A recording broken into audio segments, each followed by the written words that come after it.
अल्लाह मियां फरमाते हैं मेरी इबादत और बंदगी करो और माँ और बाप के साथ हुस्न सलूक करो। इस तरह से है इबादत। और माँ बाप का हाल क्या है? जन्नत में भी जाके पूछ रहे हैं,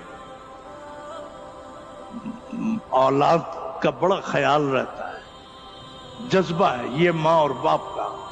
जन्नत में जाके माँ और बाप ये कहेंगे हमारे बच्चे नजर नहीं आ रहे। अल्लाह ताला फरिश्तों के जरिए जवाब देंगे या खुद देंगे, जो भी अल्लाह का तर्ज है। फरमाया इनसे कह दो तुम्हारे बच्चे भी जन्नत में हैं, लेकिन तुम ऊपर के दर्जे में हो, वो नीचे हैं। जाहिर है कि माँ बाप का मकाम बुलंद भी होता है और माँ बाप का अमल भी बड़ा होता है आम तौर पे। इनसे कह दो कि बच्चे जन्नत ही में हैं, सब बच्चे, वो नीचे हैं। तो माँ बाप ये कहेंगे ऐ अल्लाह जन्नत में आके सब कुछ मिल गया, हमारी आंखें ठंडी हो जाएं अगर हम औलाद को देख लें, नजर पड़ जाए।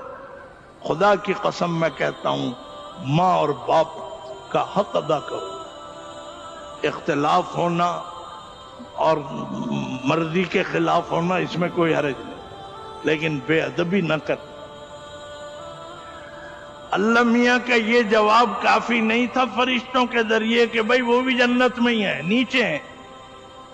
माँ बाप को करार कहते हैं कि अगर हमें नजर आ जाए, हमारी आंखें ठंडी हो जाएंगी औलाद को देख।